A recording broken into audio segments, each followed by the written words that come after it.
जय हिंद। इस सीरीज़ में हम लोग साइंस के क्वेश्चंस कर रहे हैं और ये सारा जो है एनसीईआरटी बेस्ड क्वेश्चंस है। अगर आपने पार्ट 1, 2 नहीं देखा तो देख लीजिए, ये पार्ट 3 है। इसमें भी हम लोग लगभग 50 क्वेश्चंस करेंगे जो आपके एग्जाम पॉइंट ऑफ व्यू से काफ़ी ज़्यादा इंपॉर्टेंट होगा। तो चलिए देखते हैं। सबसे पहला सवाल क्या है? लाल रंग का गुलाब हरी रोशनी में कैसा दिखाई देता है? ऑप्शन क्या है? देखिए, पीला, गुलाबी, काला या फिर लाल। इसका आंसर क्या होगा? ऑप्शन सी, काला दिखाई देगा। ठीक है, लाल रंग का गुलाब को अगर हरी रोशनी में लेके जाइएगा तो वो काला दिखाई देगा। आप जो ये सीरीज़ है इसको टेस्ट की तरह भी देख सकते हैं। ठीक है, और लास्ट में कमेंट करके बताइएगा 50 में से आपका कितना सही हुआ है। ठीक है, डायनेमो। ठीक है, डायनेमो का कार्य क्या है? डायनेमो का कार्य होता है, यहाँ पे आप देख सकते हैं, देखिए, विद्युत ऊर्जा को यांत्रिक ऊर्जा में परिवर्तन करना, यांत्रिक ऊर्जा को विद्युत ऊर्जा में परिवर्तित करना, विद्युत ऊर्जा को ऊष्मा में परिवर्तित करना, या इनमें से कोई नहीं। ठीक है, डायनेमो जब आप लिखते हैं तो लास्ट में मो आता है ना, तो इसको कैसे आप याद कर सकते हैं? इसको ई बना लीजिए। ठीक है, अब देखिए, मैकेनिकल एनर्जी को इलेक्ट्रिक एनर्जी में चेंज करता है। तो मैकेनिकल मतलब क्या हो गया? यांत्रिक एनर्जी, यांत्रिक एनर्जी को विद्युत ऊर्जा में चेंज करता है। तो ऑप्शन बी इसका सही आंसर हो जाएगा। इस ट्रिक से जो है आप आसानी से याद रख सकते हैं, क्योंकि जब हम याद किए थे तो आप अभी तक याद है और कभी भूले भी नहीं है। देखिए, डायनेमो में मो आता है, मो को क्या ई बना सकते हैं, ई से हो गया इलेक्ट्रिक हो गया, उसके बाद यहाँ पे हो गया एम से मैकेनिकल। तो जो इलेक्ट्रिक एनर्जी को, मैकेनिकल एनर्जी को इलेक्ट्रिक एनर्जी में कन्वर्ट कौन करता है? तो डायनेमो करता है। ठीक है, यांत्रिक ऊर्जा को विद्युत ऊर्जा में परिवर्तित करता है। निम्नलिखित में से कौन सी गैस वायुमंडल में नहीं है? ठीक है, वायुमंडल में नहीं होती है ये पूछ रहा है। जैसे नाइट्रोजन, हीलियम, क्लोरीन या फिर क्रिप्टन। तो सबसे ज़्यादा तो नाइट्रोजन गैस ही होता है हम लोग का जो वायुमंडल में जो होता है गैस। ठीक है, सबसे ज़्यादा नाइट्रोजन का मात्रा होता है। उसके बाद बात करेंगे तो देखिए, यहाँ पे हीलियम भी होता है और क्रिप्टन भी होता है, लेकिन क्लोरीन जो है वायुमंडल में नहीं पाया जाता, याद रखिएगा। मतलब वायुमंडल में जो है गैस नहीं होता है क्लोरीन। वायुमंडलीय दाब नापने वाला यंत्र है, ऐसे सवाल काफ़ी एग्जाम में पूछा जाता है यंत्र से रिलेटेड। ऑप्शन है बैरोमीटर, पेरिस्कोप, हाइड्रोमीटर या फिर थर्मामीटर। तो थर्मामीटर तो हम लोग नहीं होगा, क्योंकि इसका आंसर, इससे क्या हम लोग टेम्परेचर नापते हैं। हाँ, बैरोमीटर इसका आंसर होगा, क्योंकि बैरोमीटर से हम लोग वायुमंडलीय दाब नापते हैं। वहीं पे हाइड्रोमीटर पूछता है, उसके बाद फिर हाइग्रोमीटर पूछता है, तो और उसके बाद फेदोमीटर पूछता है। जैसे आपको पूछ लेगा फेदोमीटर, तो फेदोमीटर से क्या होगा? फेदोमीटर से हम लोग समुद्र की गहराई नापते हैं। एनीमोमीटर पूछेगा तो एनीमोमीटर से हम लोग क्या नापते हैं? वायु का जो गति होता है उसे नापते हैं। लैक्टोमीटर से दूध का शुद्धता नापते हैं। तो ये कुछ है यंत्र जो आपको हमेशा याद रहना चाहिए। इसी से क्वेश्चन घुमा फिरा के पूछेगा। फाउंटेन पेन का आविष्कार किसने किया था? वाटरमैन, जीलेट, फैराडे या लैडस्टीनियर। ठीक है, फाउंटेन पेन के बारे में पूछ रहा है, तो फाउंटेन पेन का आविष्कार किसने किया था? वाटरमैन ने किया था। ठीक है, फाउंटेन मतलब क्या होता है? झरना, झरना में वाटर होता है, तो ऐसे याद रख सकते हैं आप। फाउंटेन पेन का आविष्कार किसने किया था? वाटरमैन किया था। तो फाउंटेन पेन जहाँ भी दिखेगा आपको झरना का याद आएगा। झरना मतलब पानी होता है, पानी मतलब वाटर। तो फाउंटेन पेन का आविष्कार किसने किया था? वाटर ने किया था। बस आपको किसी ना किसी तरह से ट्रिक लगा के याद रखना है, ताकि लंबे समय तक याद रहे। जीके जीएस एक वास्ट सिलेबस है, बहुत कुछ याद करना रहता है। पढ़ते समय तो ऐसा लगता है कि हम लोग को याद हो जाता है, लेकिन कुछ समय के बाद फिर हम लोग जब उसी क्वेश्चन पे आते हैं तो फिर हम लोग को आंसर नहीं मिलता है।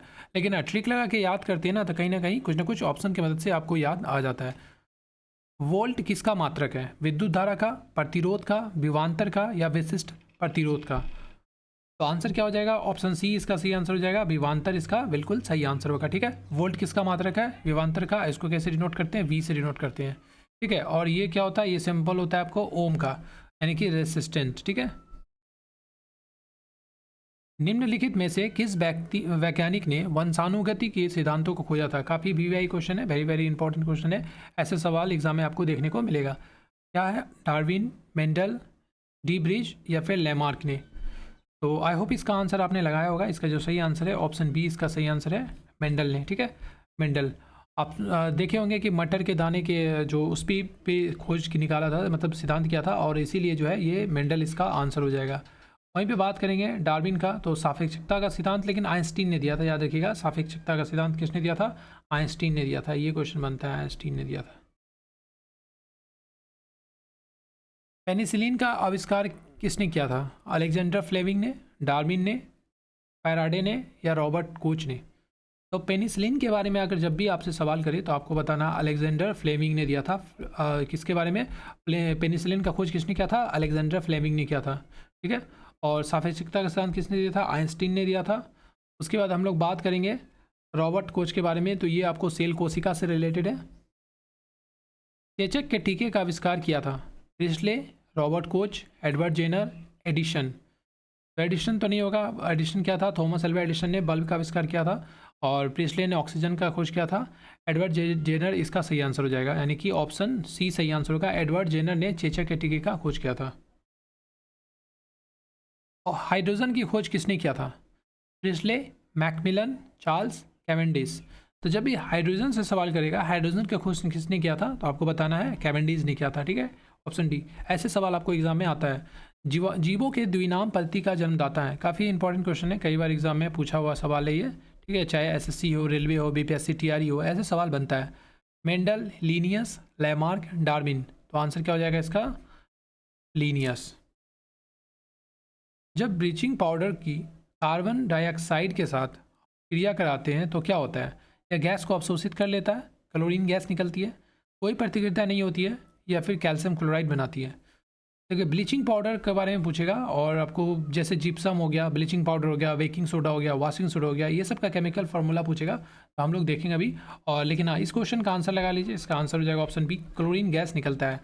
अब देखिए, ब्लीचिंग यहाँ पे कुछ है, जैसे कॉमन सॉल्ट का तो सब जानता है, NaCl होता है, NaCl, NaCl। और ब्लीचिंग पाउडर का बोलेगा तो इसको हम लोग बोलते हैं कैल्शियम ऑक्सीक्लोराइड। और फॉर्मूला ये होता है CaOL2। देखिए, ये सब जो है एग्जाम में डायरेक्ट पूछेगा, CaOL2, ये सब याद रखना है। बेकिंग सोडा का पूछेगा तो NaHCO3 होता है, NaHCO3 होता है, और इसको हम लोग बोलेंगे सोडियम हाइड्रोजन कार्बोनेट। ठीक है, ये हुआ बेकिंग सोडा, यानी कि खाना बनाने वाला सोडा। उसके बाद हम लोग क्या बोलेंगे, उसके बाद है वॉशिंग सोडा, यानी कि सोडियम कार्बोनेट। ठीक है, सोडियम कार्बोनेट, तो Na2CO3 और 10H2O, Na2CO3 10H2O। ठीक है, अब देखिए 10H2 आ जाएगा तो 10 बाल्टी पानी से कपड़ा धोए थे, ऐसे याद रखिएगा।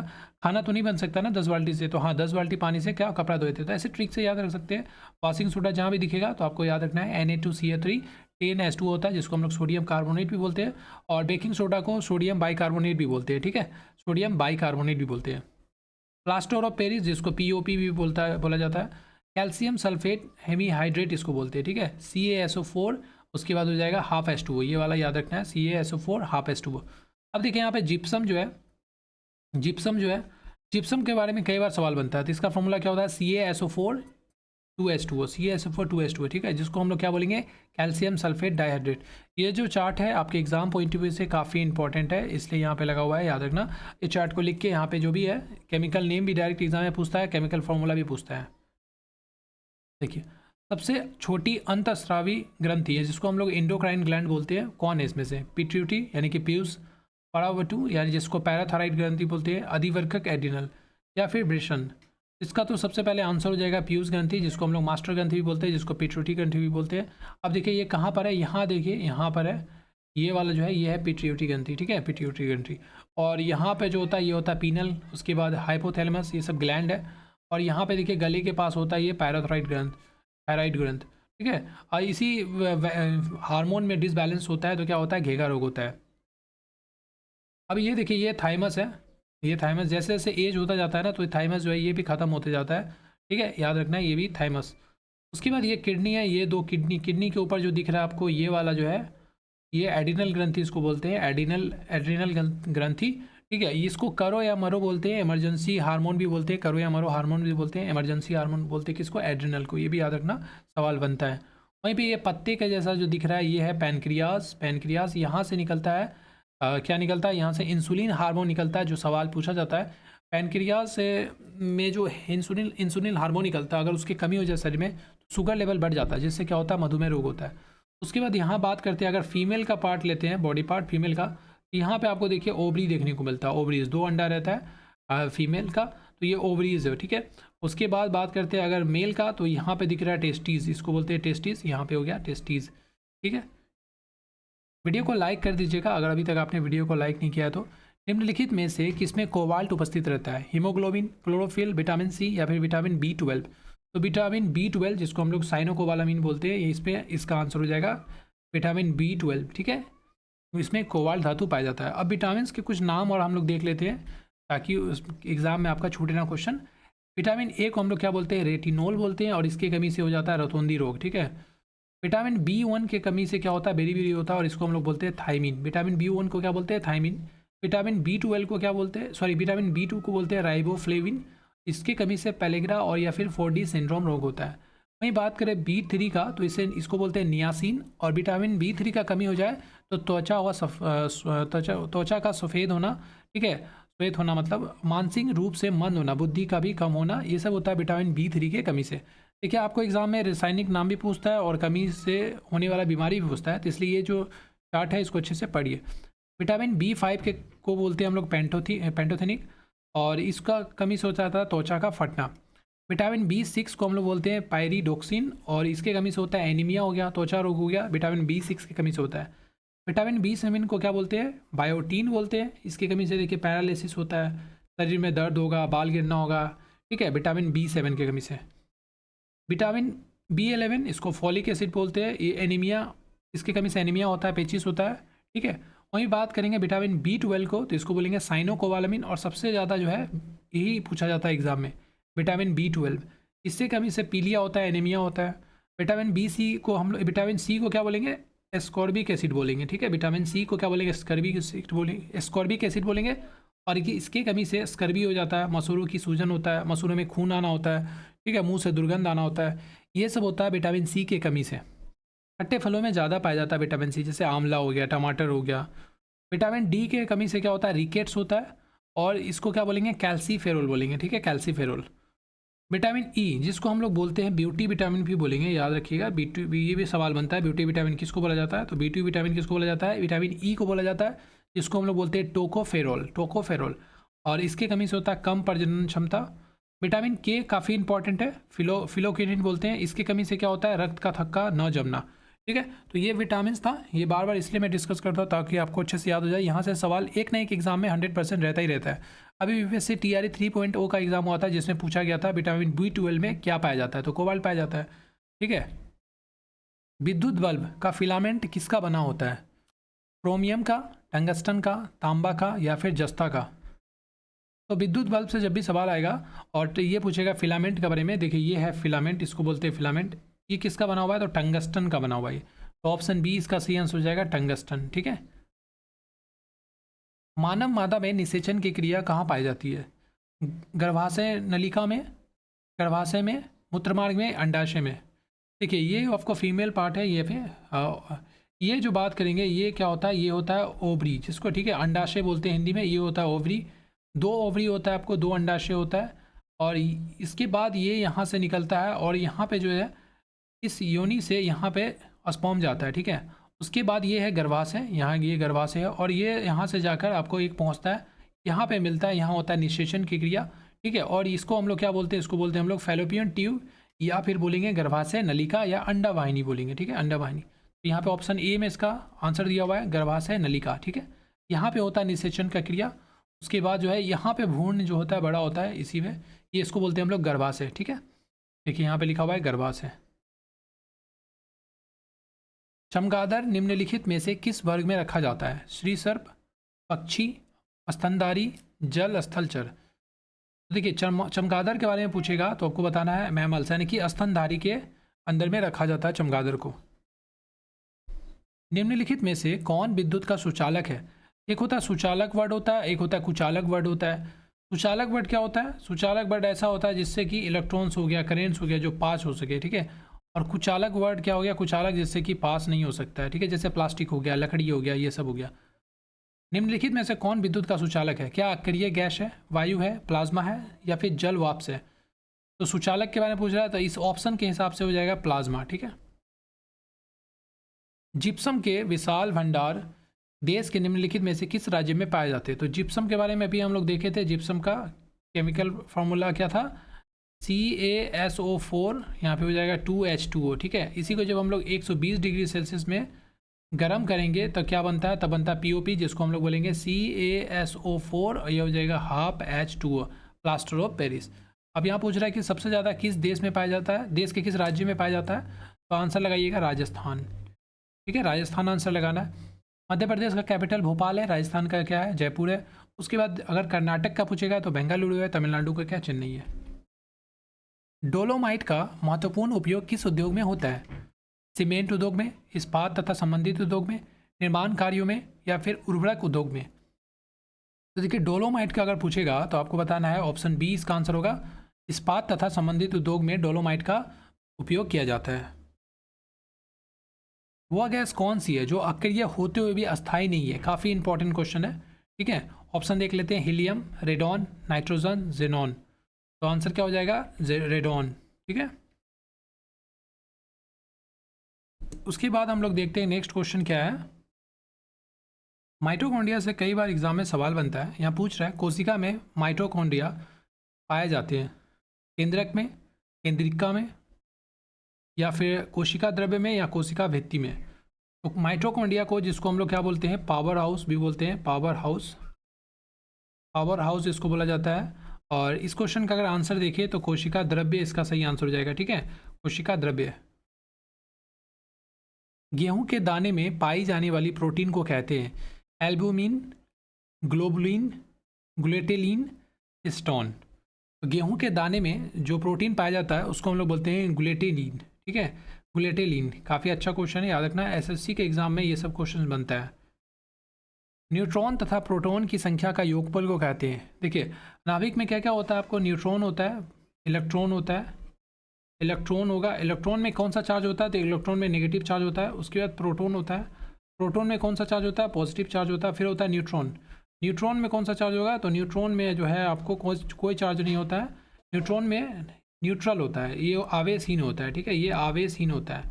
अब सिंपल सा यहीं से सवाल पूछ लेता है। तो यहाँ बोल रहा है न्यूट्रॉन और प्रोटॉन की संख्याओं को एक पोल को क्या कहते हैं, तो इसका आंसर हो जाएगा द्रव्यमान संख्या कहते हैं। ठीक है, द्रव्यमान संख्या कहते हैं, इसका आंसर हो जाएगा। निकोटीन पदार्थ किस पौधे में पाया जाता है? निकोटीन के बारे में पूछ रहा है, तंबाकू, सिनकोना, बेलेडोना या अश्वगंधा। तो निकोटीन जो है आपको तंबाकू के पौधे में पाया जाता है। ठीक है, तंबाकू जो होता है उसमें निकोटीन होता है। और अगर सिनकोना का बात करेंगे तो ये एक वृक्ष है। ठीक है, पोलियो रोग किस वर्ग के रोगाणु के द्वारा होता है? पोलियो रोग किस वर्ग के रोगाणु द्वारा होता है? विषाणु जिसको वायरस बोलते हैं, जीवाणु जिसको बैक्टीरिया बोलते हैं, कवक हो गया, और शैवाल हो गया। ठीक है, अब देखिए यहाँ पे पूछ रहा है पोलियो के बारे में। तो पोलियो किससे होता है? विषाणु से होता है। ठीक है, जिसको हम लोग वायरस मतलब वायरल डिजीज़ बोलते हैं। सर्दी खांसी हो गया, उसके बाद मम्स हो गया, मीजल्स हो गया, ये एड्स हो गया। ठीक है, उसके बाद ये सब क्या है, ये सब आपको वायरल डिजीज़ है, यानी कि पोलियो भी वायरल डिजीज़ है। ठीक है,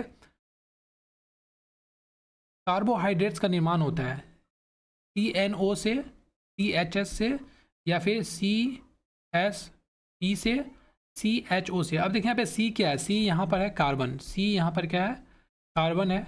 H क्या है, यहाँ पे हाइड्रोजन है। ठीक है, हाइड्रोजन है। वहीं पे O क्या है, तो ऑक्सीजन है। O क्या है, ऑक्सीजन है। N नाइट्रोजन है, H सल्फर है, P फास्फोरस है। तो इसका जो सही आंसर क्या हो जाएगा, इसका आंसर हो जाएगा ऑप्शन नंबर डी, सही आंसर हो जाएगा। कार्बोहाइड्रेट्स कार्बन, हाइड्रोजन और ऑक्सीजन के मिलकर बनता है। टाइफाइड तथा पेचिश रोग फैलते हैं वायु प्रदूषण से, जल प्रदूषण से, स्थलीय प्रदूषण से, रेडियोधर्मी प्रदूषण से। जब भी टाइफाइड के बारे में पूछेगा, पेचिश रोग के बारे में पूछेगा, तो बताना है जल प्रदूषण से। अगर गंदे जल का पानी का सेवन किया जाए तो फिर टाइफाइड, पेचिश ये सब रोग होने के ज़्यादा चांसेस होता है। समुद्री घोड़ा है, काफ़ी अच्छा क्वेश्चन है, कई बार पूछा हुआ क्वेश्चन है, BBI है, ये क्वेश्चन याद रखना। एक समुद्री स्तनधारी है, एक मछली है, एक कोरल पौधा है, एक समुद्री शैवाल है। तो समुद्री घोड़ा क्या है, एक मछली है। ठीक है, जो समुद्र में रहता है। एक घोड़ा क्या, समुद्री घोड़ा क्या है, एक मछली है, याद रखना।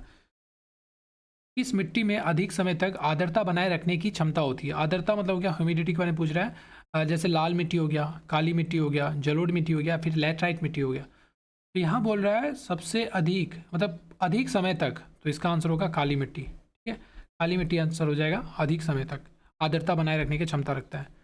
मूंगफली की खेती के लिए कौन सी मिट्टी उपयोगी होती है? ठीक है, काली मिट्टी, लाल मिट्टी, लेटराइट मिट्टी, या फिर जलोढ़ मिट्टी। तो मूंगफली का खेती के बारे में पूछेगा ना, तो काली मिट्टी उसका आंसर हो जाएगा। ठीक है, काली मिट्टी। कपास की खेती के लिए भी इंपॉर्टेंट होता है। खरीफ की फसल कब बोई जाती है? अब देखिए, रबी फसल से, खरीफ फसल से ज़्यादा सवाल पूछता है। ठीक है, और खरीफ फसल की बुआई के बारे में पूछ रहा है, जैसे कब होता है, जून जुलाई में होगा, अक्टूबर नवंबर में होता है, या मार्च अप्रैल में होता है, या फिर नवंबर दिसंबर में होता है। तो नवंबर दिसंबर में तो अब ये इसका हो जाएगा आपको फिर रबी फसल के बारे में। ठीक है, खरीफ फसल जो होगा ये इसका आंसर हो जाएगा जून जुलाई में। चलिए, निम्नलिखित में से कौन सा कोशिकांग पादप कोशिका में पाया जाता है किंतु जंतु कोशिका में नहीं पाया जाता है? काफ़ी अच्छा सवाल है ये। ठीक है, वेरी वेरी इंपॉर्टेंट सवाल की लिस्ट में आएगा ये। Chloroplast, ribosome, mitochondria, endoplasmic reticulum. तो देखिए आंसर तो हो जाएगा क्लोरोप्लास्ट, ठीक है, क्लोरोप्लास्ट, क्योंकि क्लोरोप्लास्ट के अंदर क्या होता है, क्लोरोफिल होता है, और क्लोरोफिल की वजह से ही पत्ते का रंग क्या होता है, हरा होता है। वही यहाँ पे पूछ रहा है जंतु कोशिका में नहीं पाया जाता है, तो क्लोरोप्लास्ट इसका आंसर हो जाएगा। क्लोरोप्लास्ट जो होता है वो सिर्फ पादप कोशिका यानी कि प्लांट में ही पाया जाता है, ठीक है। राइबोसोम जिसको प्रोटीन फैक्ट्री बोलते हैं, और यहाँ पे बोलेंगे माइटोकॉन्ड्रिया तो ये पावर हाउस हो जाएगा सेल का। लाइसोसोम के बारे में बोलेगा तो वो सुसाइड बैग होता है, ठीक है, आत्महत्या की थैली जिसको बोलते हैं हम लोग, लाइसोसोम। निम्नलिखित में से किन कोशिकाओं में नाभिक नहीं होता है, ठीक है, मूल रोम कोशिका, लाल रक्त कोशिका, प्लेटलेट, मोनोसाइट। तो यहाँ बोल रहा है नाभिक नहीं होता है, न्यूक्लियस नहीं होता है, किसमें, तो आरबीसी में नहीं होता है, यानी कि लाल रक्त कोशिकाओं में जो आरबीसी होता है इसमें न्यूक्लियस नहीं होता है, केंद्रक नहीं होता है, ठीक है, नाभिक नहीं होता है। अच्छा, यहाँ पे जो है आरबीसी से एक और सवाल पूछता है इसका जीवन काल का, तो बताना है 120 दिन होता है। डब्ल्यूबीसी का पूछेगा तो ये 2 से 4 दिन का होता है, ठीक है, ये सब सवाल बनता है एग्जाम में। निम्न में से कौन सी कोशिकाओं के आत्मघाती बैग कहे जाते हैं, अभी हम लोग देखे थे, तो आंसर क्या हो जाएगा, लाइसोसोम आंसर हो जाएगा, ऑप्शन ए। कोशिका का शक्ति स्रोत कौन सा है, तो पावर हाउस कौन सा है, तो यहाँ पे माइटोकॉन्ड्रिया हम लोग देखे हैं, माइटोकॉन्ड्रिया इसका सही आंसर हो जाएगा। प्रोटीन फैक्ट्री राइबोसोम को बोलते हैं। मानव शरीर में मौजूद निम्नलिखित कोशिकाओं में से किसमें माइटोकॉन्ड्रिया नहीं पाया जाता है, काफ़ी वीवीआई क्वेश्चन है, इंपॉर्टेंट क्वेश्चन है। लाल रक्त कोशिका, यकृत कोशिका, मांसपेशी कोशिका, या फिर श्वेत रक्त कोशिका है। यहाँ बोल रहा है माइटोकॉन्ड्रिया नहीं पाई जाती है, तो जो ये आपको लाल रक्त कोशिका होगा यानी कि आरबीसी जो होगा उसमें नहीं पाया जाता माइटोकॉन्ड्रिया, ठीक है। किस देश की गाय टी कप काऊ के नाम से जानी जाती है, टी कप काऊ, इसका आंसर हो जाएगा ऑप्शन सी, भारत, ठीक है। भारत देश की जो गाय है उसको टी कप काऊ के नाम से भी जाना जाता है। निम्नलिखित में से क्या डीएनए में मौजूद रहता है किंतु आरएनए में नहीं होता है, बीवीआई क्वेश्चन है, ठीक है, वेरी वेरी इंपॉर्टेंट क्वेश्चन है। एसएससी हो गया, रेलवे हो गया, इस सब में ज़्यादा बनता है, ये सब सवाल ज़्यादा पूछा जाता है, ठीक है। थाइमीन, एडेनिन, ग्वानिन, साइटोसिन, तो देखिए बोल रहा है डीएनए में तो होता है लेकिन आरएनए में नहीं होता है, तो ये हो जाएगा थाइमिन। थाइमिन किस में होगा, डीएनए में होगा, ठीक है, ये डीएनए में होता है, आरएनए में नहीं होता है, आरएनए में नहीं होता है। आरएनए का प्राथमिक कार्य क्या होता है, प्रकाश संश्लेषण, प्रोटीन संश्लेषण, प्रतिकृति बनाना और अनुवाद करना, तो प्रोटीन संश्लेषण आंसर होगा, ठीक है, क्या हो जाएगा, प्रोटीन संश्लेषण हो जाएगा आरएनए का प्राथमिक कार्य। प्रयोगशाला में सर्वप्रथम डीएनए का संश्लेषण किसने किया था, ऑप्शन है मिलर ने, खुराना ने, डी ब्रिज ने, केल्विन ने। तो प्रयोगशाला में सर्वप्रथम डीएनए का विश्लेषण पूछ रहा है, तो ऑप्शन क्या हो जाएगा, बी आंसर हो जाएगा, खुराना ने किया था। ईस्ट के बारे में पूछ रहा है, ठीक है, मिलाने पर गुथे हुए आटे के उठने का कारण क्या होता है, यानी कि फूलने क्यों लग जाता है, क्यों ऐसा होता है, क्या ताप में वृद्धि होने की वजह से, द्रव्य के परिमाण में वृद्धि होने की वजह से, ईस्ट कोशिकाओं की संख्या में वृद्धि, या कार्बन डाइऑक्साइड गैस का निर्मोचन। तो ऑप्शन डी सही आंसर हो जाएगा, कार्बन डाइऑक्साइड गैस का निर्मोचन की वजह से, यानी कि कार्बन डाइऑक्साइड गैस ज़्यादा रिलीज होने लगता है, इसीलिए जो है वहाँ गुथा हुआ जो आटा होता है वो थोड़ा सा फूला हुआ महसूस होता है। निम्न में से किसे बर्डिंग के माध्यम से तैयार किया जाता है, प्लाज्मोडियम, अमीबा, पैरामीशियम या ईस्ट। तो ईस्ट इसका सही आंसर हो जाएगा। और पैरामीशिया का आकार कैसा होता है, तो चप्पल के आकार का होता है, ठीक है, ये भी क्वेश्चन बोलेगा, मतलब इस तरह का होता है, चप्पल के आकार का होता है, इसीलिए इसको पैरामीशियम को बोला जाता है, चप्पल के आकार का भी बोला जाता है, ठीक है। ये सब एक कोशिकीय है। ऊँट अपने कुंवर का उपयोग किस कार्य के लिए करता है, जल के संग्रह के लिए, वसा के संग्रह के लिए, तापमान के नियमन के लिए, या शरीर को संतुलन बनाए रखने के लिए। तो जब भी पूछेगा ऐसा सवाल तो आपको बताना है जो फैट होता है ना, जो वसा, उसका संग्रह करता है ऊँट अपने कुंवर में, ठीक है। एक छत्ते में रानी मधुमक्खी की संख्या कितनी होती है, 3, 5, 7 या फिर 1। तो यहाँ पे पूछा रानी मधुमक्खी की संख्या, तो आंसर हो जाएगा ऑप्शन नंबर डी, यानी कि 1 होता है रानी मधुमक्खी की संख्या। भारत में श्वेत क्रांति की शुरुआत किस वर्ष हुई थी, 1950 में, 1960 में, 1970 में, या फिर 1978 में। तो श्वेत क्रांति से रिलेटेड तो एक तो नाम याद रखना है, डॉक्टर वर्गीज कुरियन, ठीक है, ये पूछता है, जब भी ऐसा सवाल आएगा तो बता देना है, डॉक्टर वर्गीज कुरियन। और इसका जो आंसर हो जाएगा, सी आंसर हो जाएगा 1970। निम्नलिखित में से किसकी उपस्थिति के कारण दूध का रंग सफ़ेद होता है, लाइकोपिन की वजह से, लैक्टोज की वजह से, कैरोटीन की वजह से, या फिर कैसिन की वजह से। तो क्या पूछा है, दूध का रंग सफ़ेद बोला है, ठीक है, अगर पीला पूछता तो आंसर कैरोटीन होता है, लेकिन यहाँ सफ़ेद पूछा है तो आंसर क्या हो जाएगा, कैसिन हो जाएगा, ठीक है, ऑप्शन नंबर डी सही आंसर हो जाएगा। और दूध में जो है, इस दूध में क्या विटामिन सी नहीं होता है। कई बार एग्ज़ाम में पूछा है, विटामिन सी जो है दूध में नहीं पाया जाता है। और किसी भी जो प्लांट है ना, किसी भी प्लांट से विटामिन डी नहीं पाया जाएगा, याद रखना, विटामिन डी जो है नहीं पाया जाएगा। और विटामिन सी को क्या बोलते हैं, एस्कॉर्बिक एसिड बोलते हैं। तो इस तरह से हम लोग देखें 50 क्वेश्चन है इस वीडियो में, 50 क्वेश्चन था। आप कमेंट करके बताइए कि 50 में से आपका कितना क्वेश्चन सही हुआ है, ठीक है। और ये सब जो सीरीज चल रहा है इसको आप टेस्ट के तौर पे दे सकते हैं। इससे पहले पार्ट 2 भी अपलोड है, 1 और 2, उसमें भी 50 क्वेश्चन है। सारे क्वेश्चन इंपॉर्टेंट है इसलिए क्योंकि प्रीवियस ईयर में आया हुआ क्वेश्चन है और यही क्वेश्चन बार बार आपको एग्जाम में रिपीट होता है। वीडियो पसंद आया तो लाइक जरूर कर लेना है आपको। अगर आप यहाँ तक देखें तो सब्सक्राइब किए बिना मत जाइए, चैनल को सब्सक्राइब कर लीजिए ऐसे वीडियोस देखने के लिए। और लाइक कीजिए और शेयर कीजिए, कम से कम ग्रुप में शेयर कीजिए, व्हाट्सअप ग्रुप हो गया और जो ग्रुप होता है उसमें। Thank you so much for watching this video. God bless you all.